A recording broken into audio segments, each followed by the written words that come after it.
안녕하십니까, 김낙곤입니다. 광주문화방송은 이번 주부터 우리 지역의 더 나은 미래를 추구하는 본격 시사 프로그램 시사본색을 시작합니다. 매주 이 시간 시청자 여러분을 찾아뵙게 될 텐데요.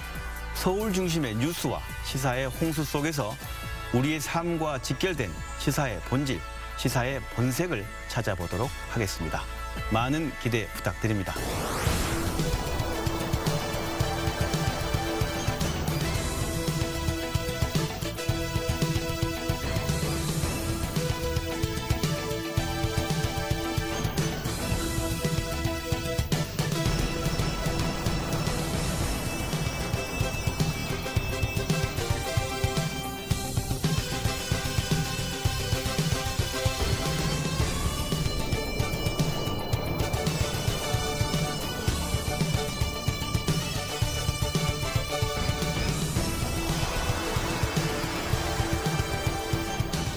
김낙곤의 시사 본색, 그 첫 번째 순서 인더시사, 시사와 인물입니다.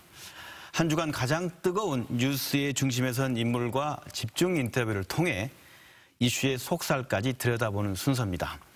오늘 인더시사에서 들여다보는 시사의 주제는 광주를 넘어 전국적인 이슈로 떠오르고 있는 바로 광주형 일자리 문제입니다.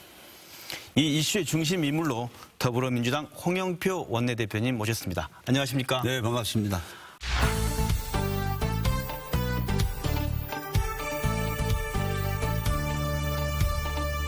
아이고, 바쁜 시간인데 이렇게 찾아와주셔서 감사드립니다. 광주에서 불러서 왔습니다. 오히려 네. 처음에 녹화 들어가기 전에 더 다급하다는 말씀하셨는데 무슨 의미신가요? 네, 지금 국회에서 내년도 예산안 심사가 이제 막바지로 치닫고 있습니다. 네네.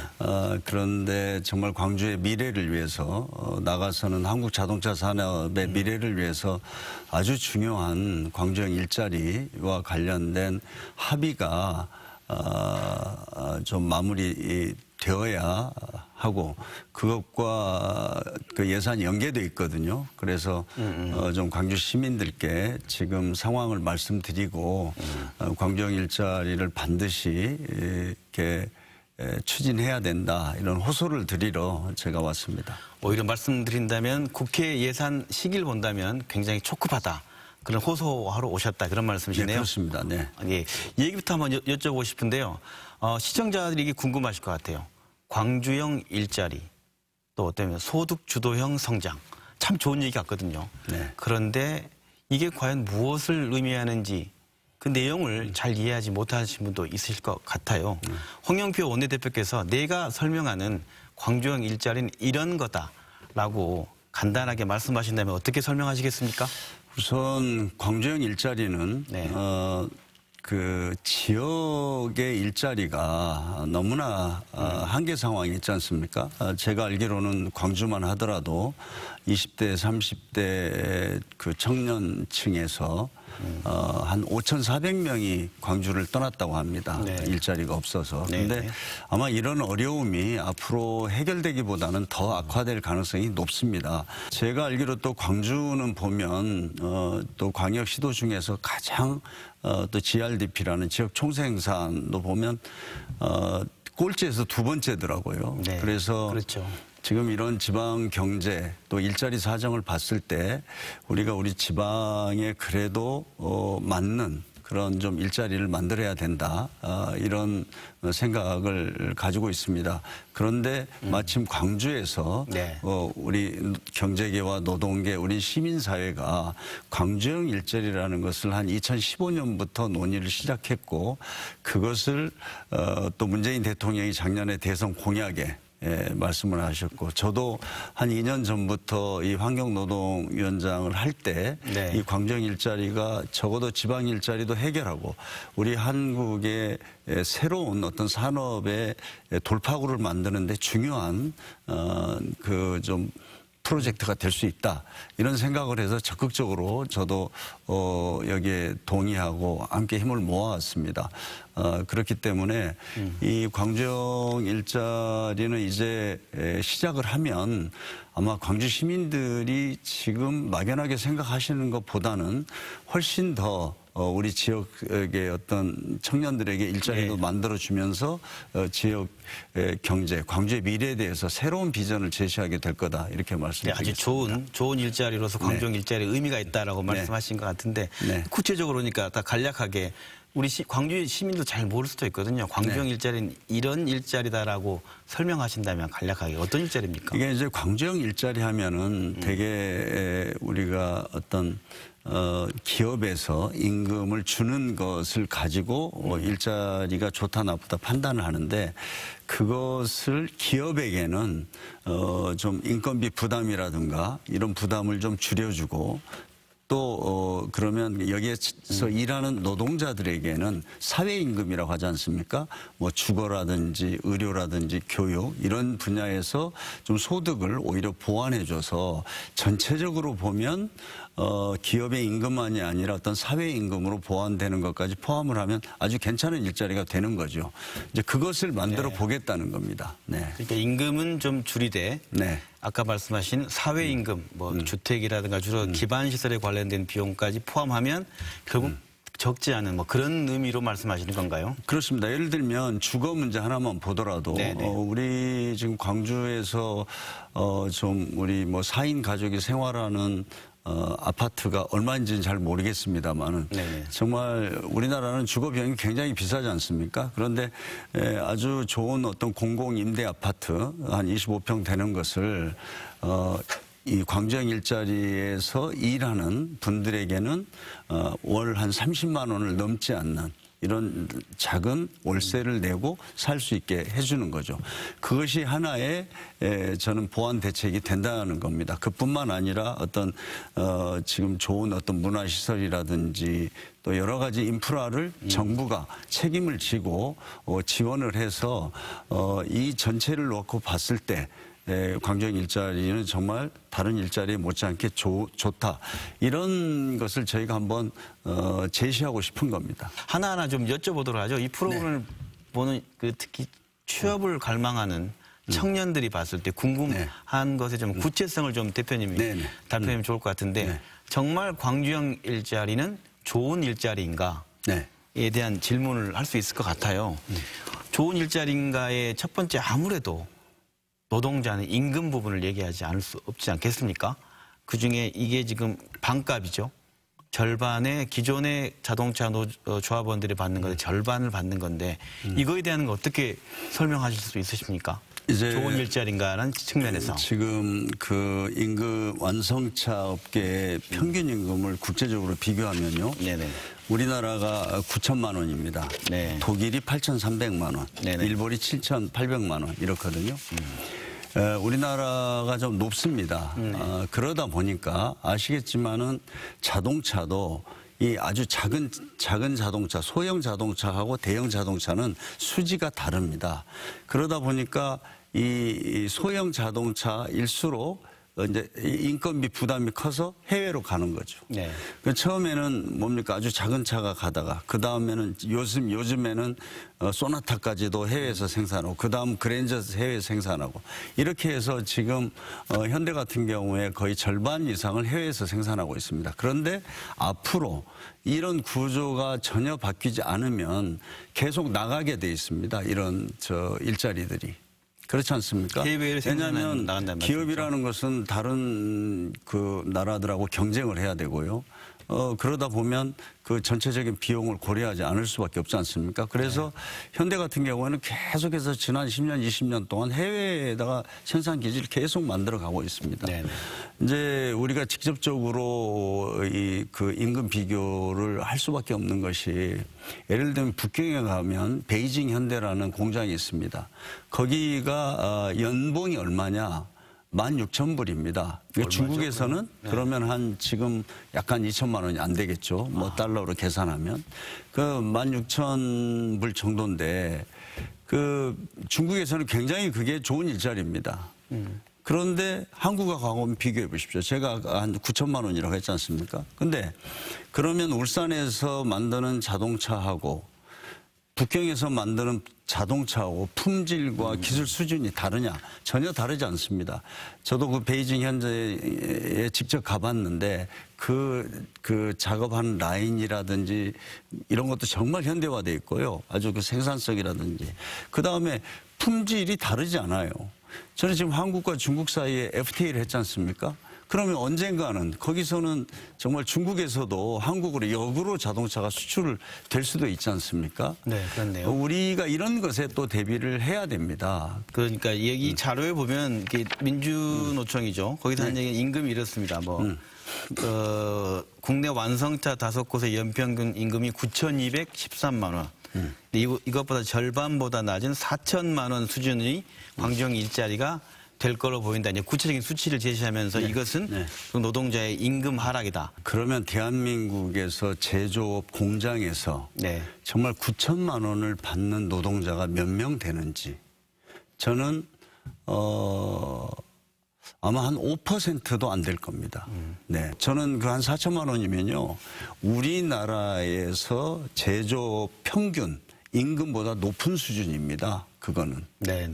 아시지만 우리나라는요, 지금 한 2천만 명 정도가 일을 하는데 비정규직이 거의 절반이 됩니다. 근데 비정규직 중에서도 예를 들면 중소기업에서, 영세한 중소기업에서 일하는 노동자들 같은 경우에는 아까 말한 아주 한 상위 10% 임금 대비해서 3분의 1이 되지 않습니다. 아시지만 우리나라 최저임금이 얼마입니까? 2천만 원이 안 되거든요. 그렇죠.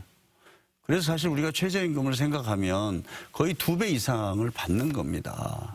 그래서 그러니까 눈높이를 우리 대한민국의 모든 일하는 사람은 9천만 원, 1억을 받아야 된다. 이렇게 하면 우리는 답이 없습니다. 그럼 기업이 어떻게 한국에서 그 상품을 만들어서 수출하고 세계 시장에서 경쟁할 수 있습니까? 네, 말씀 들어보면 저희 광주로 본다고 한다면 그 현대차가 들어온다면 생길 공간이 빅그린 산단입니다. 네네, 제가 가봤습니다. 예, 빅그린 산단인 거고 우리 청년들이 상상해 볼 수 있게 방금 말한 그 연봉에 그다음에 말씀하신 사회임금이라는 표현을 하셨어요. 그게 주택이라든가 그런 건데 좀 더 구체적으로 어떻게 구상하고 있고 어떻게 정부나 지자체가 지원하게 될 계획인지 빅그린 산단에 한번 사회 임금의 그림을 한번 그려주시면 어떻게 설명하십니까? 제가 이제 빅그린 산단을 가봤더니 거기가 123만 평이더라고요. 그러니까 저는 이거를 아마 2007년도에 아마 결정을 해서 아마 2008년도부터 사업을 시작했고 지금 그러니까 실제로 빅그린 산단이 저 정도로 조성되는 데는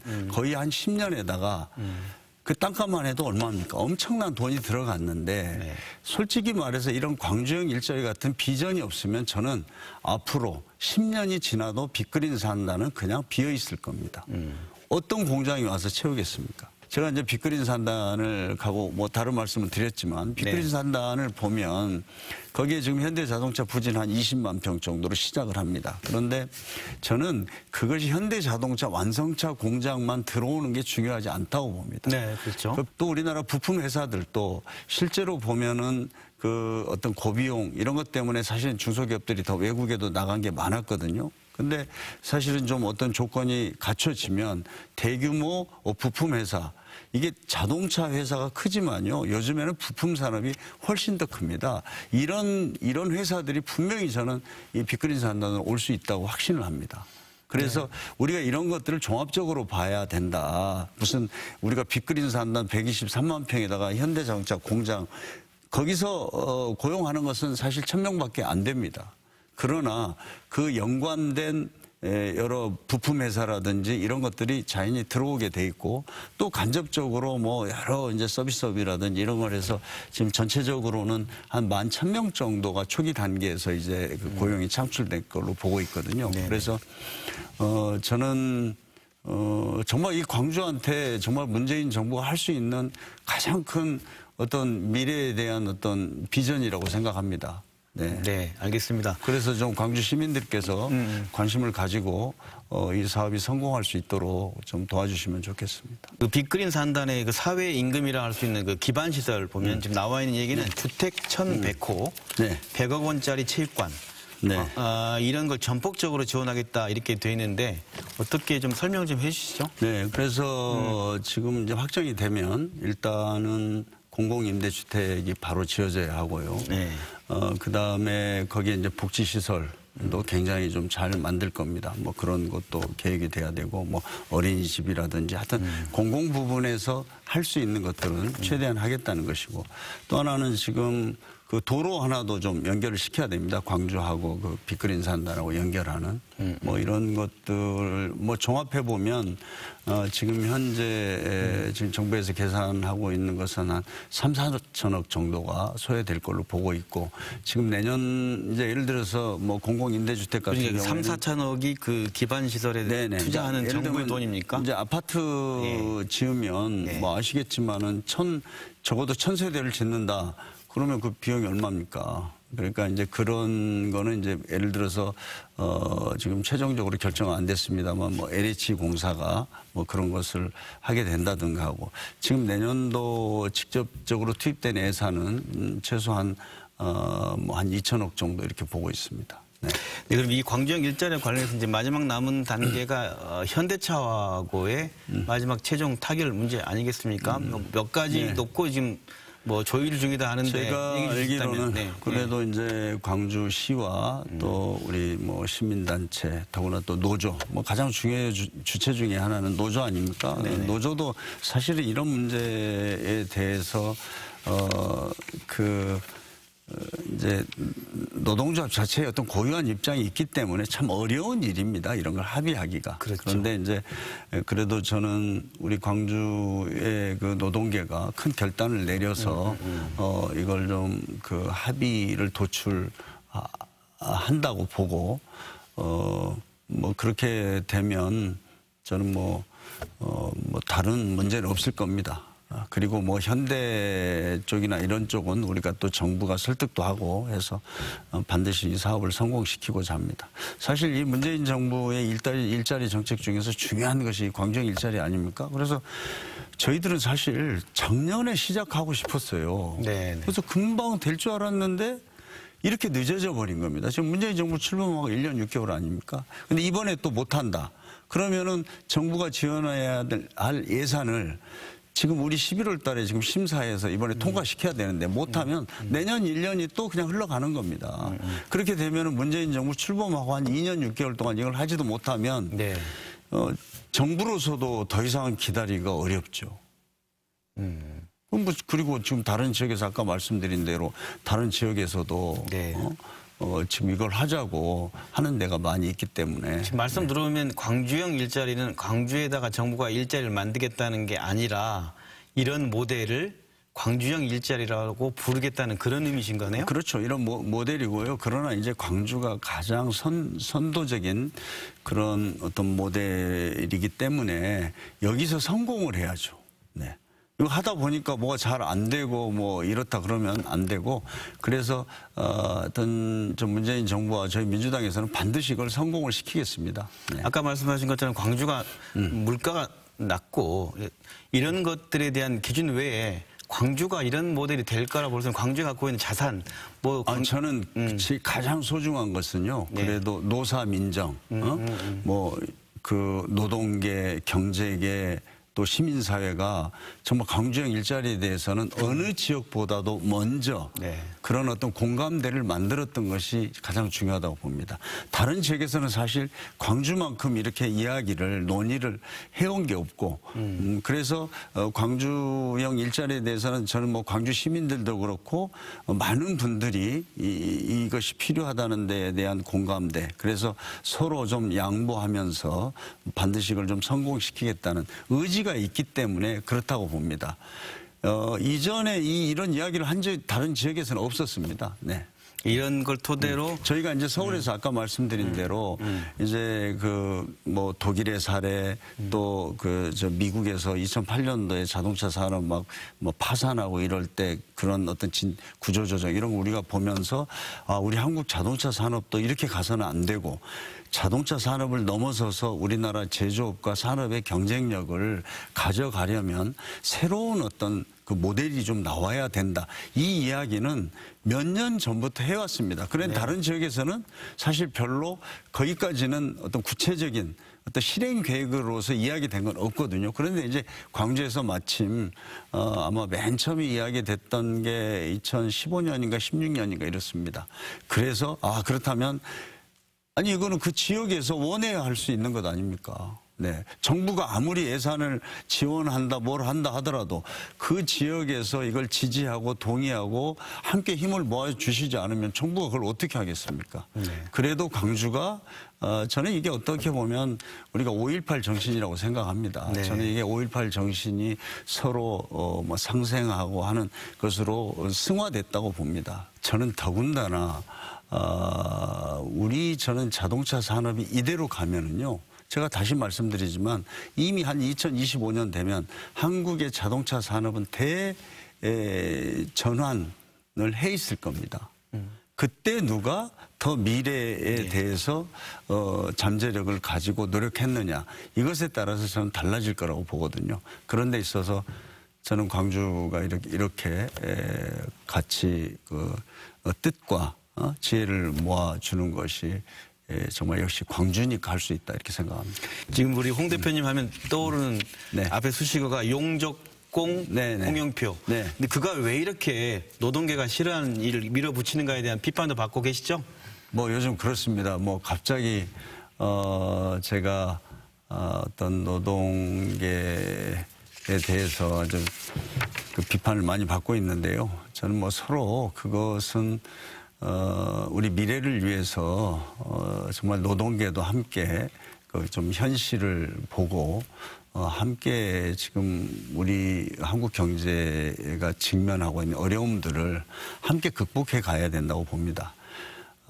지금 뭐 여러 가지로 우리 한국 경제가 지금 그런 성장 잠재력이 이제 고갈되고 한계에 부딪히다 보니까 아까 말씀드린 대로 무슨 대기업 이런 데서는 거의 일자리가 생기지 않고 있지 않습니까? 그래서 이런 문제를 노동계도 함께 고민해 줘야 된다고 봅니다. 이게 무슨 뭐 정부만 또 경제계만 고민해서 이게 되겠습니까?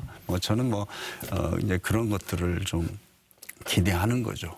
과거에는 이명박 박근혜 정부에서는 헌법에 보장된 노동 상권도 제대로 지키지 않고 그다음에 좀 노동조합 탄압을 얼마나 많이 했습니까? 저는 사실 국회에서 국회의원 생활 거의 대부분을 그런 어떤 노동계를 대변해서 노동 상권을 지키고 노동운동 탄압을 막고 이런 데 제가 앞장섰는데 이제는 문재인 정부에서는 그런 문제는 없지 않습니까? 그러니까 저도 이제 노동계도 함께 우리 미래에 대해서 고민하고 함께 좀 우리 경제사회의 중요한 주체로서 좀 책임을 다해달라 이런 이야기를 좀 하고 있습니다. 이제. 네. 끝으로 아니면 말씀 후련하게 다 하고 가셔야 남는 게 없으실 것 같은데 이 말은 꼭 하고 싶다라는 얘기도 포함해서 마무리 멘트 한번 해주시죠. 네. 사실 문재인 대통령이 정말 광주에 대해서 많은 애착을 가지고 있고 또 광주에 대해서 정말 뭐든지 좀 하려고 하십니다. 그것 중에 하나가 이 광주형 일자리입니다. 왜 그러냐면 이거 저희가 예산을 챙겨드려도 그것이 정말 20년, 30년을 내다보면서 광주의 어떤 비전이 될 수 있느냐 하면 꼭 그렇지 않거든요. 그렇기 때문에 또 그중에서도 가장 중요한 건 일자리입니다. 정말 이런 지방, 광주만은 아닙니다만은 이런 지방에서의 일자리가 없으니까 수도권으로 가고 수도권은 또 집값이 얼마나 비쌉니까? 가서 비정규직으로 이렇게 10년, 20년 해봐야 무슨 아무런 그 미래가 없거든요. 그래서 우리가 이렇게 지방을 살리기 위한 일자리 그리고 한국의 경제를 새롭게 좀 우리가 도약시키기 위한 일자리 이것을 만들려고 하고 있고 그런데 다행히 또 우리 5.18 그 정신이 살아있는 이 광주에서 하시겠다고 하니까 사실 저희 정부 정말 이거는요 여야가 광주형 일자리라는 이름을 붙였는데 여야가 이걸 전폭적으로 지지한 것은 저는 굉장한 힘이라고 생각합니다. 이 기회를 잘 살려야 된다. 꼭 그렇게 말씀드리고 싶고 저는 광주에서 그런 우리 시민들이 뜻을 모아서 이걸 반드시 이렇게 성공을 할 수 있고 거기에 대해서 저희 뭐 정부와 정치권 전체가 다 최선을 다해서 지원하도록 하겠습니다. 네. 오늘 민주당 홍영표 원내대표님과 함께 집중 토크 광주형 일자리 나눠봤습니다. 감사합니다. 네.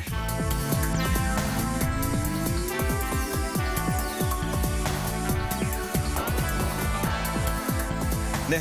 이번 주 한 주 화제의 이슈에 대해서 보다 날카롭고 명쾌하게 분석해보는 시간입니다. 이슈를 쏴라. 이슈 저격 시간입니다. 오늘 함께 이야기 나누실 두 분의 명사수를 소개해 올리겠습니다.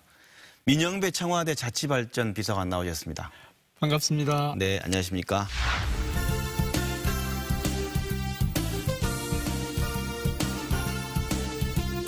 네, 그리고 김동창 광주광역시의회 의장님 나오셨습니다. 예, 반갑습니다. 네, 반갑습니다.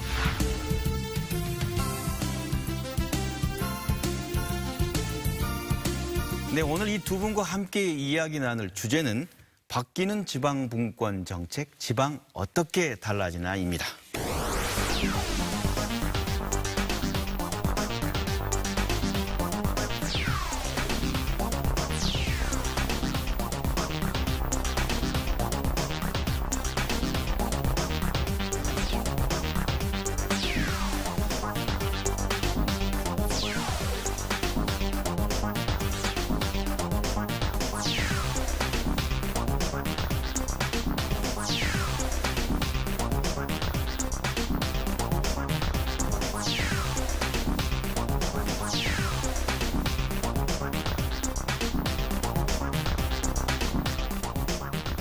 네, 이번 주제는 지방에 살고 있는 우리에게는 굉장히 중요한 일이지만 서울 중앙뉴스에서는 별로 잘 다루지 않는 내용입니다. 지방분권에 관한 정책인데요. 지난 10월 30일인가요? 지방자치법 개정안이 발표됐습니다. 그런데 이것이 개정 30년 만의 일이라고 합니다. 전부 개정이라는 표현을 쓰던데 이 의의에 대해서 우리 민 비서관님 먼저 말씀해 주실까요? 지역사회 구성 원리가 바뀔 때가 된 거죠. 이를테면 패러다임이 전환해야 할 그런 시점이 된 거죠. 그런 상황의 변화에 현재의 지방자치법이 따라가지 못하고 있죠. 그래서 이걸 이제 새로운 차원으로 이른바 지방자치 2.0 시대를 열어가기 위한 그런 준비로서 지방자치법 전부 개정안이 마련이 됐습니다. 그동안 30년 걸렸다는 말은 어떤 주체인가 이런 걸 좀 바꾸고 싶지 않거나 뭐랄까요. 그대로 두고 싶어하는 뭔 있었기 때문에 그런 건가요? 그렇죠. 왜 그렇습니까? 국가는 대개 지역을 자기 통제의 그 상황에 두려고 하는 거 아니겠습니까? 네. 그리고 이제 지역은 그것으로부터 어떻게든 조금 더 자율성을 키우고 주체적으로 자기 영역을 꾸려가려고 하는 그런 욕망이 있는 거죠. 사실 약 한 30년이라는 세월이 지났습니다만은 현재 대한민국의 지방자치는 유사 지방자치라 그렇게 저는 말씀 좀 드리고 싶습니다. 유사 지방자치. 그래서 그 모법에 지방자치에 대한 관련된 법은 나와 있습니다만은 어떻게 보면 중앙에 종속돼 있는 지방자치다. 그래서 10월 30일 날 지방자치 6회 지방자치 날에 대통령의 경주선언은 정말로 환영하고 정말 대통령께서 경주선언에 발표를 했었습니다마는 이러한 선언들이 현실적으로 이루어지기를 간절히 바라고 있습니다. 의장님께서 일단 평가가 후한 평가를 내리셨는데 그러시네요. 국민 입장에 이런 생각할 수 있어요. 이렇게 법 개정을 할 게 아니라 종전에 대통령께서 개헌 발의하지 않으셨던가요? 개헌 발의했죠. 원샷으로 개헌을 하면 될 일을 왜 이렇게 복잡하게 가는지 궁금해할 수 있어요. 어떻습니까? 그러니까 개헌을 통해서 이 자치분권 국가로 나가기 위한 그런 틀을 좀 마련해보자 이렇게 이제 됐는데 국회에 가서 그게 좌절이 됐죠. 그게 좌절된 게 야당이 좀 반대해서 그렇던가요? 뭐 그렇게 봐야죠. 네. 그런데 그러면 그렇다고 해서 개헌이 이루어지지 않았다고 해서 그냥 있을 거냐. 말씀하신 대로 이제 새로운 재표현을 하자면 민주주의 2.0에 어울리는 지방자치 2.0 시대가 필요한데 이걸 그냥 있을 거냐. 그럴 수 없다 해서 이제 재정분권하고 특히 지방자치법을 전면 개정을 합니다. 이 지방자치법의 전면 개정에는 크게 보면 네 가지 내용이 포함되어 있습니다. 그러니까 어떤 것은 개헌을 통해서밖에 할 수 없는 게 있고 어떤 건 법률을 바꿈으로써 할 수 있는 게 있는데 이번 지방자치법 개정안에는 크게 네 가지 방향으로 잡고 법률을 있습니다. 통한 개정을 하는 거죠. 네. 첫 번째는 주민 주권 시대, 지역 민주주의 시대를 확실히 한다. 이거는 주민 참여의 폭을 대폭 확대하는 겁니다. 그다음에 두 번째는 그렇게 해서 지방자치의 주체인 지역 주민과 지자체가 자치권을 최대한 가능한 최대한 발휘할 수 있도록 네. 자치권을 확대 심화합니다. 네. 그리고 세 번째로는 그럼 자치권만 확대되면 그만인가? 그렇지 않다. 거기에 따른 책임, 투명성 이런 것들이 같이 담보돼야 한다. 그래서 그 내용도 담을 거고요. 그리고 마지막으로는 그동안은 중앙과 지방이 위계적인 관계였다면 네. 이제 수평적인 협력 관계 또 지자체와 지자체 간에도 협력 관계로 가야 된다. 이렇게 크게 네 가지 방향에서 지방자치법 개정안의 내용을 준비했고 이것을 이제 12월 국회에 제출하게 될 겁니다. 지금 네. 이제 입법 예고를 11월에 하고 나서요. 네, 그게 이제 말씀을 첨언하면 네. 주민 조례 발의안 제도를 도입합니다. 그래서 이제 주민이 직접 의회에 조례를 이렇게 발의를 하죠. 그동안 대부분 이제 조례란 자체를 우리 선출직 지방 의원들이 조례를 이제 개정하고 또 제정하고 그랬는데 이제 주민이 직접 발의할 수 있는 네네. 그런 게 주민 참여형 지방자치가 된다는 것이고 그리고 또 주민 소환이라든지 주민 투표 그동안 있었습니다만 실질적인 주민 소환이라든지 주민 투표가 잘 이루어지지 않았었습니다. 네. 그래서 이제 지방자치법을 좀 더 강화시키면은 주민이 좀 더 참여할 수 있는 그런 제도적 시스템이 마련될 것으로 보고요. 결국은 주민 주권을 강화하는 그런 시대가 지금 도래되고 있다고 볼 수 있겠습니다. 네. 지금 말씀하신 게 이제 첫 번째 제가 말씀드린 실질적인 지역 민주주의, 주민 주권 시대를 열어가는 그런 말씀 장치들인데 들어보면 우리 시청자들이 예. 이 주제를 다루는 게 내 삶과 예. 정말 직결되는 거, 뭐 주민분권, 뭐 주민이 주인이 되게 이런 말은 너무나 많이 들었거든요. 그래서 한번 설명해 주신다면 어떻게 구체적으로 글쎄 이건 이제 의장님이 더 정확하게 하실 텐데 네. 이런 거죠. 지금 지방자치법을 바꾼다고 하는 것은 네. 지역의 주체인 생활 주체이고 주권자인 네네. 주민들이 시민들이 네. 자기 생활에 대한 여러 가지 의사결정을 스스로 할 수 있는 제도를 만든다는 것이고요. 그것을 실행하는 단계는 이제 의회와 지자체와 시민들이 이제 풀어나갈 거죠. 그러니까 네네. 지금까지는 그걸 규제하고 있었던 것으로부터 풀리는 거죠.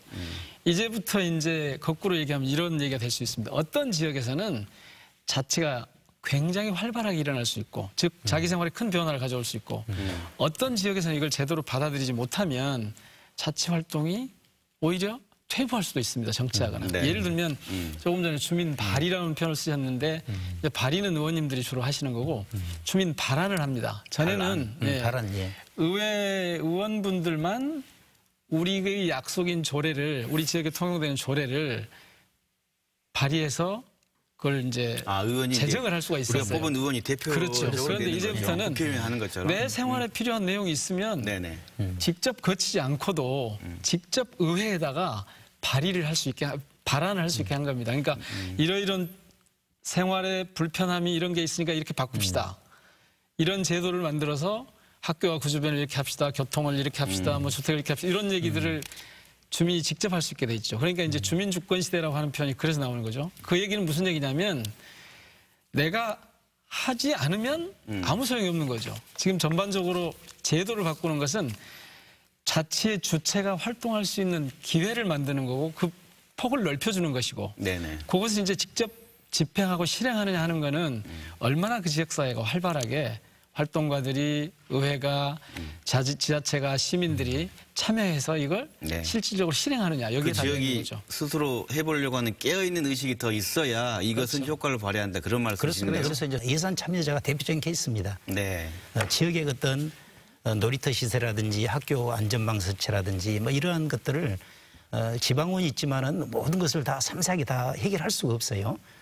그래서 지역 우리 주민들께서 네. 정말 이것은 꼭 필요한 우리 아이들을 위한 또 주민들을 위한 그러한 사위다라고 했을 때 네. 얼마든지 예를 들어서 조례도 만들어낼 수 있을 뿐더러 또 그 행정의 어떤 정책을 어떻게 보면은 집행하는 과정 속에서 네. 참여할 수 있는 그러한 기회들이 많이 이제 열려 있다고 볼 수 있겠습니다. 그러니까 이제 말씀을 이제 나누다 보니까 벌써 뭐가 어떻게 바뀌나를 좀 더 시청자들이 이게 달라지는구나 좀 얘기를 좀 해주시고 있는 것 같은데 아까 말씀하신 건 주민 발안 그리고 또 예산을 참여한 거 했는데 또 좀 더 구체적으로 이렇게 바뀝니다. 뭐가 어떻게 바뀌나 질문한다면 어떻게 얘기해 주실 수 있으신가요?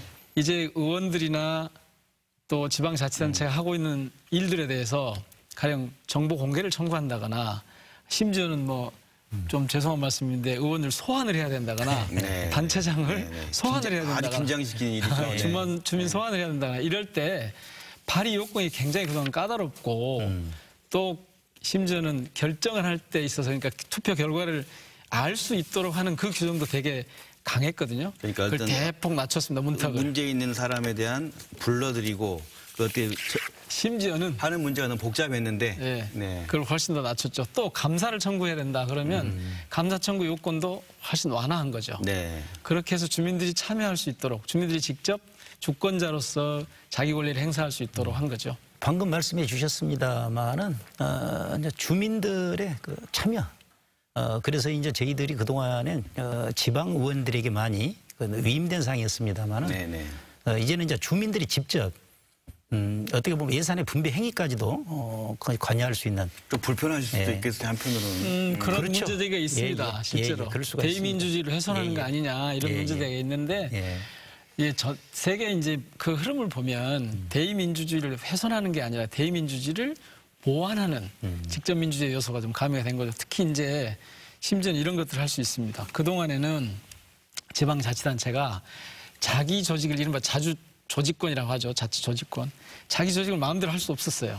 자기 조직을 마음대로 할 수 없다는 예를 들면 말씀은 부단체장을 몇 명 둘 거냐, 국을 몇 개 둘 거냐, 과를 몇 개 둘 거냐, 부시장, 정원을 어떻게 할 부군수 뭐 거냐 이런 거, 네. 이런 거를 스스로 결정할 수 없었는데 이번 지방자치법 개정안에는 네. 그런 폭을 자율성을 대폭 확대하는 쪽으로 갔습니다. 그게 이제 제가 말씀드린 두 번째 자치권 확대죠. 지방이 지방권의 확대. 지방 정부로 지방의 중요한 중앙의 파트너로서 우리가 스스로 조직을 결정할 수 있어야 되는 거 아니냐는데 그렇죠. 지금까지 그걸 못하게 됐었던가요?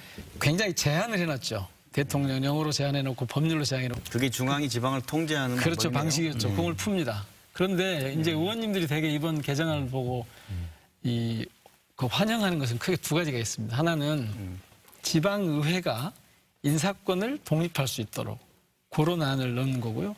또 하나는 지방의회 의원님들의 전문성을 고양하기 위해서 제고하기 위해서 지원 인력을 정책 지원 인력을 조례로 정해서 스스로 결정할 수 있도록 한 아마 이 두 가지가 지방의 그렇습니다. 의원님들한테 예. 되게 좀 환영할 바로 그런 얘기하시는 해당 분야니까 당길 거라 했는데 들어보도록 하죠. 네.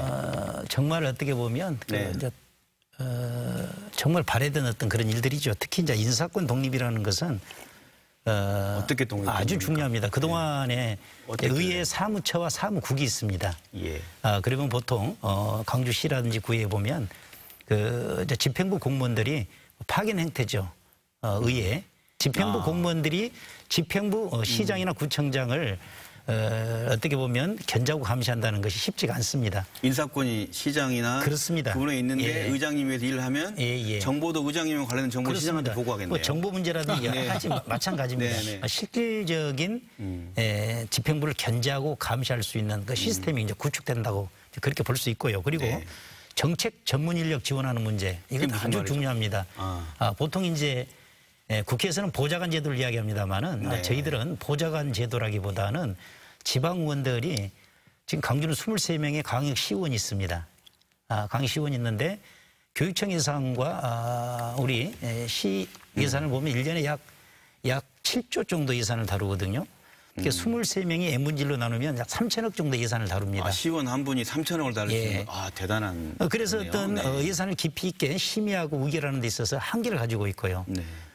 그리고 또 여러 가지 조례를 개정하고 제정하는 데 있어서 정책 간담회라든지 토론회든지 자담회 다양한 어떤 의정 활동을 하는 데 있어서 의원 한 사람이 인력이 필요하겠네요. 담당하기는 너무 벅차다는 것이죠. 저희들이 제일 고심한 부분이 이 부분인데요. 네. 주민들이 보기에 그래 당연히 그렇게 하는 게 맞을 거야. 즉 정책 지원 인력 혹은 보좌진을 붙여서 의원분들이 일을 하실 수 있도록 해드려야 돼. 네, 이렇게 이제 되면 이런 제도를 도입하기 아주 쉽죠. 근데 그게 사실 그렇게 수용성이 좋은 건 아닙니다. 말씀이 곤란하시니까 제가 말씀드린다면 이런 것 같아요. 지방의회에 대한 그 시민들의 불신 그리고 가끔 드러나는 여러 가지 그 문제와 관련해서 과연 그렇게까지 해줄 필요가 있느냐는 비판이 있다는 얘기인 것 같은데. 네, 그럼에도 불구하고 이제 어떤 문제가 있냐면 저는 이게 저는 개인적으로 이게 꼭 필요하다고 보거든요. 왜냐하면 악순환이에요. 그러니까 정책 지원 인력 혹은 보좌 인력이 부족하니까 일을 제대로 할 수 없고 일을 제대로 할 수 없으니까 주민들의 평가가 박하고 그러니까 실질적으로 지자체를 감시 감독하거나 자체적인 정책 지원 활동을 하는데 어려움이 있단 말이에요. 그러니까 그걸 거꾸로 정책 지원 인력을 두어서 활동을 잘할 수 있게 하고 그래서 주민들에게 이게 혜택이 돌아가게 하면 주민들의 평가도 좋아지겠죠.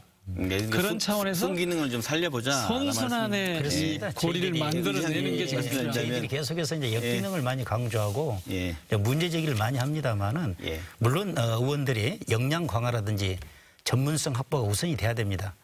어떤 우리 주민들의 삶의 질 향상을 위해서 정말 좋은 조례를 만들어내야 되거든요. 또 정책 저희들이 또 만들어내야 됩니다. 그래서 일할 수 있는 어떤 같이 일할 수 있는 파트너십을 가지고 일할 수 있는 전문 인력이 필요하다는 것이지 의원 개인의 필요한 어떤 보장을 이야기한 것이 아니거든요. 결국 이 문제는 시민의 지지를 계속 얻어낼 수 있도록 지방의회가 그렇습니다. 시민의 신뢰를 높여가는 게 답일 것 같다는 생각이 듭니다. 지방의회 책임성을 어떻게 확보할 거냐. 그동안 의원들이 이러저러 하면 이른바 윤리특위라고 하는 거 둡니다. 뭐 그런 문제가 생겼을 때 그걸 다루기 위해서. 근데 이게 임의 설치예요. 근데 이거를 의무화하는 겁니다. 이를테면 윤리특별위원회는 의무화하자 이렇게 이제 바꾸는 거죠. 지금 그러니까 윤리특위라고 하는 게 둘 수도 있고 안 둘 수도 있어요. 그건 의원들 자율에 맡겨져 있거든요. 요거를 이제 의무화하고 그다음에 예를 들면 징계에 관한 게 있다고 하면 이거를 민간 의원들이 시민들이 미리 윤리심사 자문위원회 같은 걸 둬서 시민들이요? 지자체가 자체적으로 의회가 자체적으로 하기 전에 윤리심사 자문위원회 같은 걸 둬서 시민들이 의견을 낼 수 있도록 합니다. 예를 들면 이런 제도를 통해서 자율성이 확대된 만큼 책임성, 투명성이 제고되도록 하는 그런 장치도 이번에 개정안에 포함되어 있다고 자율성에 따르는 책임을 강조하는 거군요. 저희들도 적극 환영하는 입장입니다. 그래서 이제 책임에 대한 그렇게 해서 그리고 윤리위원 자체도 그동안 의장이라든지 그 의원 중심으로 많이 꾸려졌었습니다. 물론 이제 민관위원도 들어와 있습니다만은 자기끼리 윤리위원회를 만들어서 하다 보니까 그렇습니다만은 이제 그 민관위원으로 구성되고 어떤 그 방금 말씀해 주셨습니다만은 그 투명성이라든지 그 신뢰성 확보가 사실 아주 중요합니다. 그래서 그런 것을 통해서 어떤 의원들을 또 통제할 수 있는 통제라기보다는 의원들이 좀 더 책임감을 갖고 일할 수 있는 그런 시스템을 지금 만들어내는 것이죠. 그리고 이제 마지막으로 크게 네 번째로 가서 달라진 게 뭐냐 하면 중앙정부와 지방정부의 협력 기구를 기구는 어떻게 구성되는 겁니까? 예를 들어서 대통령, 국무총리, 그다음에 관련 그 장관 내각과 그리고 시도지사가 참여해서 구성을 하는 거죠. 그래서 이제 아직 그게 구체화되지는 않았습니다만 근거를 일단 만들어 놓고 이거 구성안에 대해서는 다시 이제 대통령령을 바꾸거나 뭐 일단 지방자치법이 통과돼야 되니까요. 어쨌든 중요한 것은 지역이 그동안 이를테면 통치 대상이었다면 이제부터 지역은 협력적인 동반자 관계로 바뀐다. 이게 이제 핵심적인 변화죠. 그리고 지자체와 지자체 간에도 서로 연대하고 협력할 수 있는 틀을 만드는 겁니다. 이를테면 자치단체 조합 같은 걸 만들 수도 있고요. 실제로 광역 행정의 필요성이 커지면서 권역별로 자치단체 간에 협력할 일들이 많아지거든요. 의장협의회에서도 어떤 지금 계속해서 저희들이 지금 건의를 드리고 있습니다. 그래서 시도지사 협의회가 있는 것처럼 저희들이 전국 17개 시도의회 의장 협의회가 저희들이 이제 물론 아직은 청와대에서 안 불러줍니다만은 저희들 또 의원 입장에서 또 하고 싶은 일들이 참 많거든요. 그래서 방금 말씀해 주셨습니다만은 중앙정부와 지방정부의 어떤 상생관계, 서로 협력관계, 그리고 또 우리 또 광역 시도 간의 또 상생관계. 그래서 지금 강주와 전남 저희들이 지금 해결해야 될 문제가 참 많습니다. 군공항 이전 문제라든지 그런 문제들을 이제 어떻게 보면은 그런 어떤 상생 관계를 통해서 한 단계 지금 업그레이드 되는 것이죠. 이제 그것이 이제 진정한 지방 분권이라든지 지방 자치가 되는 것이죠. 제가 한번 여쭙고 싶은 것은 만약에 이제 국회에서 이제 통과가 안 되면 이제 정부 차원에서는 혹시 뭐 대책을 갖고 계신가요? 그래서 질문하시는군요. 이제 법령이 개정이 전부 개정이 돼서 통과가 되면 쉬운 문제지만 그렇게 안 될 경우에는 우선 대통령령으로 바꿀 수 있는 것들 그런 것들은 우선적으로 할 겁니다.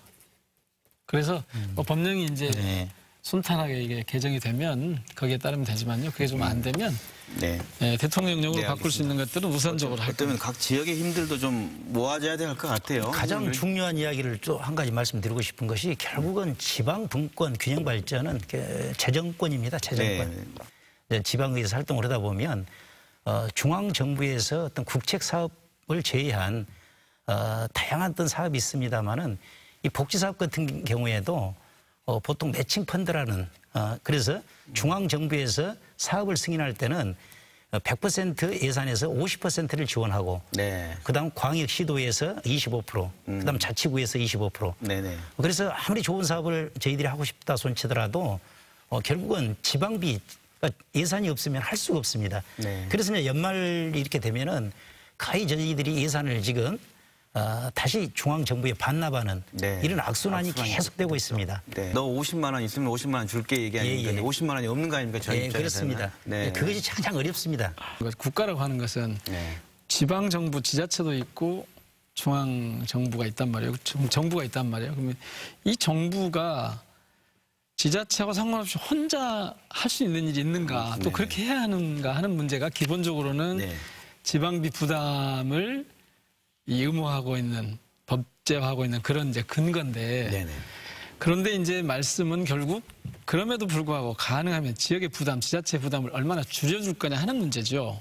그런데 이제 지금까지는 세금 구조가 조세 구조가 거의 뭐 8대2로 돼 있고 그래서 지역 자체의 재정이 되게 좀 확충되기 어려운 구조로 돼 있다. 그래서 이걸 바꿔나가는 게 이제 지방분권의 방향이지 않겠습니까?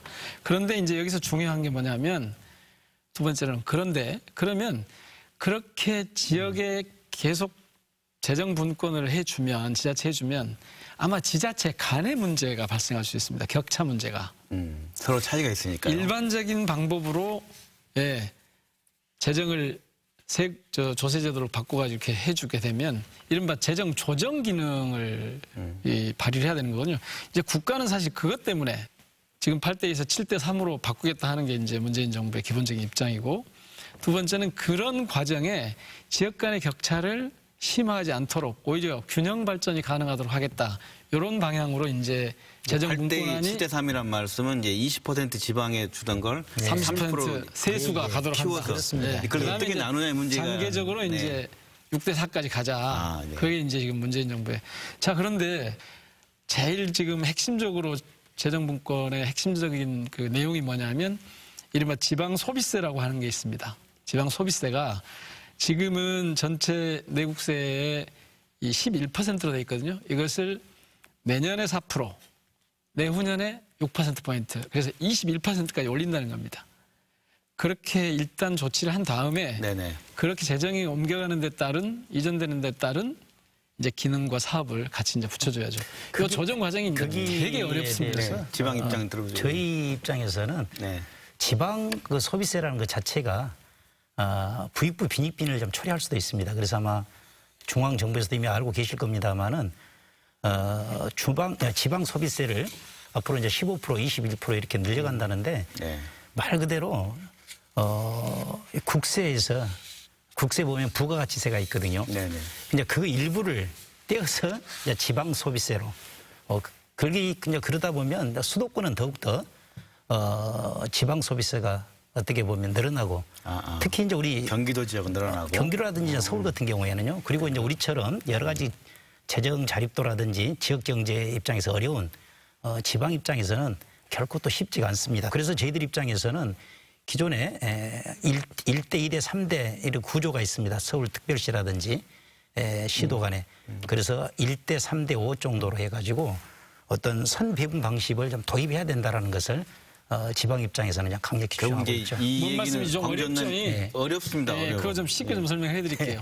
수도권, 서울, 경기, 인천은 1이면, 그러니까 전체 100이 있다고 하면요. 비율을 1이면 광역시는 2를 줍니다. 그러니까 거기에 2배를 주는 거죠. 그 다음에 나머지 도는 3을 줍니다. 3배를. 그거를 지금 3이 아니라 5로 하자고 지금 말씀하시는 거거든요. 1대 2대 5. 그런데 그거를 시뮬레이션을 다 해봤는데요. 해보셨습니까? 네. 광주시에는 뭐 변화도 없을 뿐만 아니라 전남도가 좀 문제입니다. 지금 1대 2대 3으로 하면 전남도하고 경북이 조금 좀 이 상대적으로 좀 취약한 곳이어서 좀 어려움이 있다 이런 건데 1대 2대 5가나 1대 2대 4나 뭐 이런 방식을 1대 3대 5나 이런 방식들을 쭉 시뮬레이션을 해보는데 예. 1단계 과정에서는 거기까지 가기가 좀 어려워서요. 예. 이걸 이제 보전하는 여러 가지 방법들을 통해서 가능하면 이 가중치와 보전이라고 하는 방식을 통해서 해결을 하고 2단계에 가서는 아예 그냥 조세제도 자체를 바꾸는 방식을 검토를 해야 합니다. 그러니까 2021년 이후에 그거를 이제 내년에 집중적으로 저희들이 해야 될 일 중에 하나죠. 지방 분권 자체 없이는 균형 발전을 할 수가 없습니다. 그래서 방금 재정 분권을 이야기했습니다마는 어떤 중앙 정부에서 지역을 바라보는 이제 시각이 바뀌어야 되고 이번 기회에 반드시 이제 국회에서 이번에 지방자치법이 통과됐으면 하는 그런 바람을 가지고 있습니다. 네. 그냥 뭐 정부가 그렇게 하니까 우린 그냥 그거 보고 있으면 되겠다 이렇게 해서는 되지 않고요. 네. 각 지역의 자치의 주체들이 관심을 가지고 협력해야 합니다. 그래서 저희들도 국회하고 잘 이제 협력을 해서 의논해서 이 법이 이제 무난히 통과가 되도록 하고 제도를 계속 바꾸고 그다음에 이제 사실은 중앙정부 혹은 이 중앙의 기득권 세력의 네. 저항이 만만치 않습니다. 이것을 돌파하는 힘을 또 지역에서 모아서 같이 활동해 나가고 계속 제안하고 의견을 내서 어떤 이 새로운 시대, 지방자치 2.0 시대가 열리는 그런 길로 함께 나아갈 수 있기를 기대합니다. 네, 중앙이나 수도권 중심의 대한민국이 아니라 각 지방이 중심이 되고 그렇게 되기 위해서는 우리 스스로가 변화의 중심이 되는 자각이 더 필요하다는 오늘 토론의 의견인 것 같습니다. 김낙곤의 시사 본색은 주인의 마음으로 지역을 그리고 대한민국을 바라보도록 하겠습니다. 오늘 순서 여기서 마칩니다. 시청해주신 여러분 고맙습니다. It's just a restless feeling.